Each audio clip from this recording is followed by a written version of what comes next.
What's up, everybody? In this video, I want to focus on a new company that is stepping into the collectibles market, and that company is Thrilljoy. Now, if you are a Funko collector, then you should be familiar with the name Brian Mariotti. He was the CEO of Funko, and he stepped down from that position. He has been working to get Thrilljoy up and running, and now they're about to have their official launch at New York Comic Con. So this article here, I actually saw it featured on more than one website, but I want to give credit to the Wrap, though. That is where I copied this from, and I'm just going to point out some of the details from this article. You can, of course, check it out for yourself on their website if you want to read the full article. So the collectibles are being described as high-end artisan collectibles that promise to redefine the market. And I definitely give Mariotti credit. I do think he did redefine the collectibles market with Funko Pops. Originally, Funko was known for bobbleheads, and then they tried out some different products, and they landed on Pops, which of course took off very huge for them, and that got a lot of people into collecting that normally would not collect. So again, when they say that he redefined, wants to redefine the market now with Thrilljoy, I give him some credit for what he's already done in the past, and I think he does mean it when he says he's trying to do that again. Now, I want to get into the specifics about the products that will be available with Thrilljoy, and of course, I'll show you images of those throughout this video, but let's just start with some basics here first. So as far as the Pix are concerned, P-I-X with an exclamation point, that's the main product that we are focusing on here. It is going to basically have a storytelling feel to it. That is what they're trying to go for. They want to capture moments from movies, TV shows, and so on. So that is the main focus with the Pix. They have a $50 price point. Do keep that price point in mind as we move along here. They're going to have limited production runs, and that is something that collectors really have been requesting more and more with Funko, because of course that helps with value. It does help with the company as well to eliminate some waste, which has been an issue sometimes with Funko. So there are benefits to limited production runs. So I think that is good to hear with Thrilljoy. They will have chases, and they'll also have ultra chases, which I will talk more about in a moment here. They're also going to have mega picks, which will be 12-inch figures, and those will retail for $125, and I will show you examples of those as well within this video.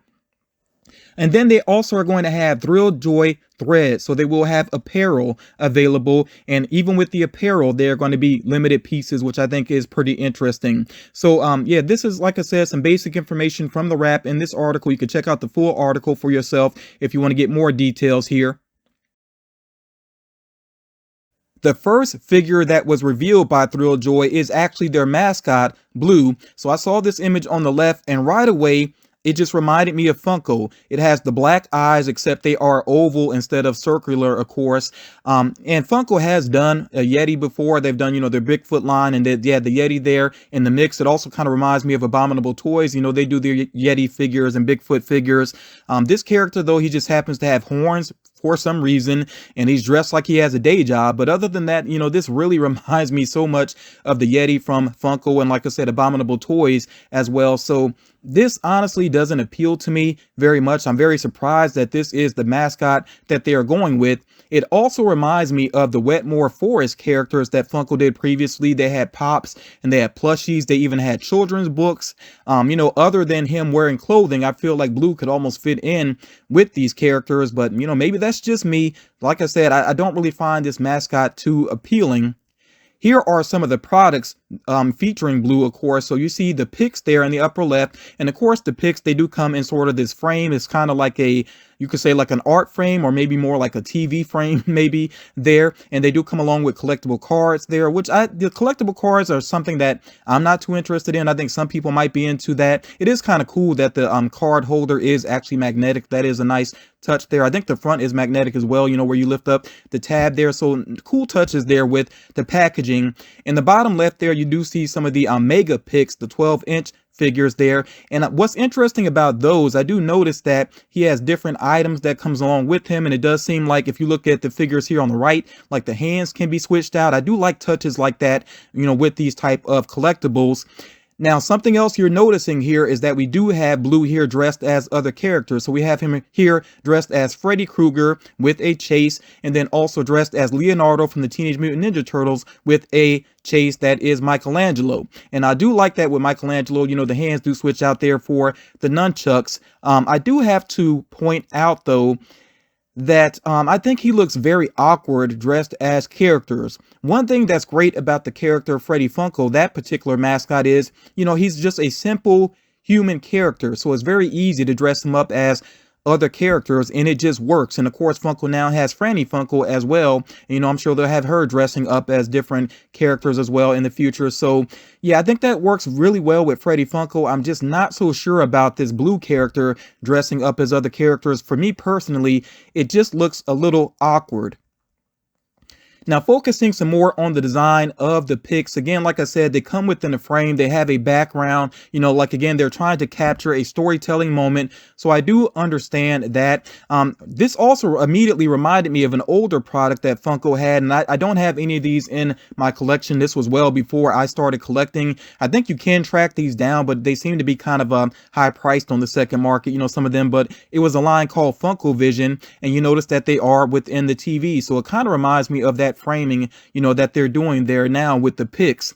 Also, in terms of the actual figures, it really reminds me of the 5-star figures. Now, I didn't point this out before, but let me point this out, that the actual Pix figures, they are actually a little bit larger than Funko Pops. Whereas Funko Pops are normally around like 4 inches or 4.5 inches in there, I think that the Pix figures are actually like an inch taller, maybe. They are a little bit larger, but in the 5-star product, if you're not familiar with it, this was a product that Funko had that really didn't last very long. I do have some in my collection, including the Freddy Krueger that you see here, but it's just something about the proportions, the design, that really reminds me of the 5-star figures. But of course, they do again have the oval black eyes. So you can see some of the like Funko's past within these new Pix products. And something else that is important, I think this was a major innovation with the Pops, is that, the Pop boxes are just so easy to stack on top of each other and form like a wall of them, or, a collection of them. So the Pix are stackable as well. I think that is a good idea for this product. And they actually can be, displayed on a wall as well. Although if you start to have a large collection, I'm not sure how many people actually want to, like, have nails in the wall, or even, I know there's alternatives to nails, but even that, I'm not really sure how many people want to have like a large collection actually on the wall. So it is good that these are stackable. And of course, you see Brian Mariotti here himself with some of the pics displayed behind him. So that helps to give you an idea of the size of these as well. And the initial figures do include Beetlejuice, Huckleberry Hound, and Huckleberry Hound is no surprise. Brian Mariotti is a big fan of Hanna-Barbera, and in particular, Huckleberry Hound. As a matter of fact, Freddy Funko, before the character Proto came along, Freddy Funko used to actually hang out with Huckleberry Hound. There was even like some animated shorts with those characters. And you see also here Duck Dodgers, and I do want to point out with Duck Dodgers that there is that ultra rare figure, which is only 24 pieces. So that's definitely interesting there.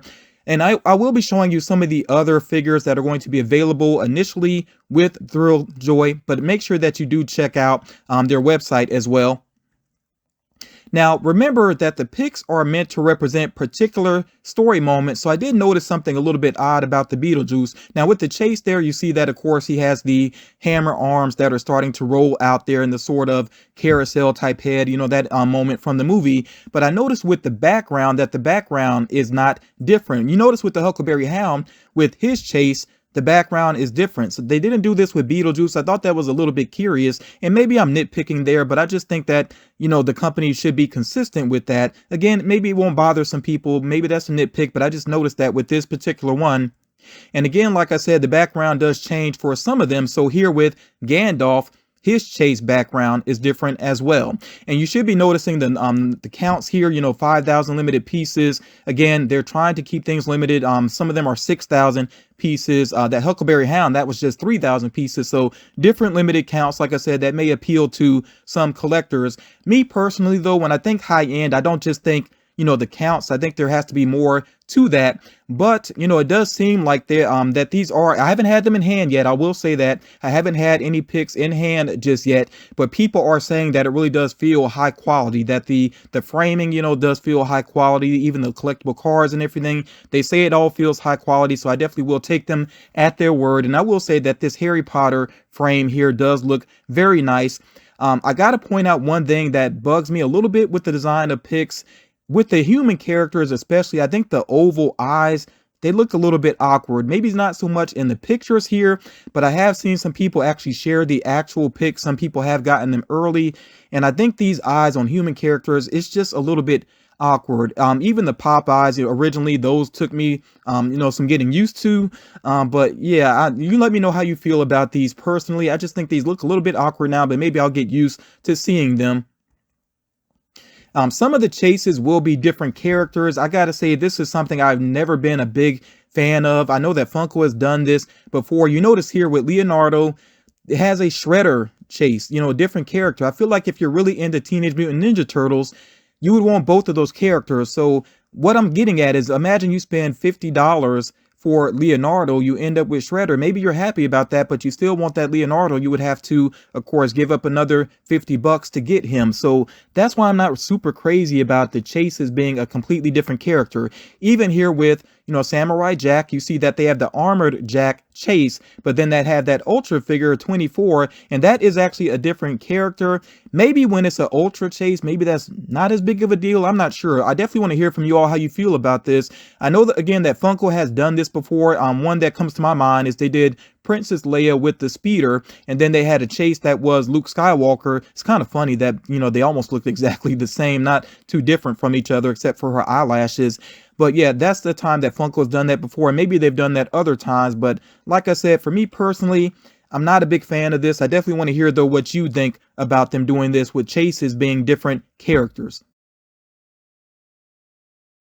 Something else that I will give Marion credit for and Thrilljoy credit for is that they are going to try to focus on characters that may not normally get figures and statues and things like that. So I think that is pretty cool. And with them doing limited production runs, I think they can afford to do that, to kind of take that risk there. And I mean, basically still have the figures sell out. So you notice here with some Netflix representation, we actually have Warrior Nun represented, Blue Eye Samurai. And I don't think I've seen anything as far as collectibles for Warrior Nun or Blue Eye Samurai. So that is pretty cool. And of course, Squid Game represented here as well. But again, I do have to point out with Squid Game, you see that they have the Young He doll. If you really want the Young He doll and you end up getting that, you could get that chase, which is actually the piggy bank. So again, I'm not sure how people would feel about that if they end up not only with a different character, but basically an item from the show represented instead of the actual character. Yes, it is a chase, that should give it more long-term value. I'm saying should because that's not guaranteed. But again, I could see some people maybe not being so happy about that. Again, let me know your opinion on that, though. I've already been asking myself, is there anything that I've seen from Thrilljoy so far that I feel like I would really want to have in my collection? So I did take a look at their Freddy Krueger because I am a fan. I do have some figures in my collection. But this Freddy Krueger, I'm not super crazy about the look of him. Again, the oval eyes, I'm not super crazy about. But, like I said, that's something I may just have to get used to with the look of these figures. But it's not just that. His face in general doesn't quite work for me. I know they're going for kind of a cutesy aesthetic, the same like with the Funko Pops. But this one I feel like is a little bit too much on the side of cutesy. The way that the mouth is designed there, it kind of reminds me of the way that some of the Funko's mystery minis are done. I'm not super crazy about that either. I think it works on some minis, but this larger figure, I'm not so sure about that. And then with the chase, I actually would not want that chase because it's based on the NES, 8-bit style coloring there. I'm not really into that. Even when Funko did that with the 8-bit pop, I was not really into that. So that's actually a chase I would not want. So yeah, I just don't know if I would actually go for their Freddy Krueger. It doesn't quite work for me personally. Now the Van Gogh, I do like the look of the Van Gogh. I think it's very cool that it has the Starry Night in the background. You see with the chase that he actually does have his hat on, which is kind of cool there. I think they're equally cool, whether he has the hat or not. It's limited to just 3,000 pieces, which is pretty awesome there as well. Something else I do want to point out quickly about the pics is you notice that they each have a year on them. So they have a year that is relevant. So with Van Gogh, of course, that is when he painted the Starry Night. And with Freddy Krueger, that is the date, or the year I should say, for the first movie. So that is a nice touch there. They do have some nice details going on with that. So the Van Gogh, I think I actually like that. I would probably, pick that up before I would pick up the Freddy Krueger, but neither one is like a guarantee for me right now. I do collect Masters of the Universe. Of course, I do have a Masters of the Universe collection that is mostly Funko products. But I was looking at their Skeletor here, and again, not super crazy about the design. He's 6,000 pieces. He does have a chase there, and then he has an ultra rare figure there that is just 24 pieces, which I think that one actually is the best looking one, but maybe that's just because I really do like metallic paint jobs, and it looks like it has one going on there. So this one appeals to me maybe more so than some of the other picks that I've seen, but still not 100% sure if I'm going to go for any of these right now. And I will have to check the website again because from reading the descriptions, some of them seem like they're going to be just at New York Comic Con. Some of them do say New York Comic Con exclusive, but then some of the other ones do not say that. So I'm thinking maybe they will end up being available for the general public. We'll find out here very soon. Another question, and this is a big question that comes to my mind, is Thrilljoy doing enough to set itself apart in the collectibles market? Right now, I'm not so sure because I know they're trying to go for like high-end collectibles, but I don't think high-end is just about the piece counts and even about, the packaging. I don't think it's just about that. I really think it is about the design of the figures themselves. And when I look at the designs of the picks, I just feel like they're too similar to Funko. And I think there's other companies, with varying price points that, do things that are much more interesting with characters, whether they be original characters or licensed characters. I think they really stand apart a lot more from Funko than what I'm seeing so far from Thrilljoy. And maybe Thrilljoy will do some different products in the future. But like I said, right now with the picks and the mega picks, I'm just not so sure that they're doing enough to really set themselves apart. Of course, I do want to hear your opinion on that. And do make sure that you check out the Thrilljoy website. I want you to form your own opinion. I'm not trying to tell anybody how to feel about picks, how to feel about Thrilljoy in general. You definitely you should form your own opinion, and I look forward to you sharing your own opinion in the comments on this video. And like I said, you might also want to check out the website to see what the full selection is right now, what's with New York Comic Con, and then what could be for the general public. While you're on the website, also check out the apparel that they have listed right now. I do think they have some interesting designs. I especially like the bucket hats. I think those are really well designed. I don't wear those myself, but they look pretty cool. They really are nice. So do check out the apparel. This is just a couple of examples here real quick. And again, I do want you to form your own opinion and definitely check out the website as of October 17th.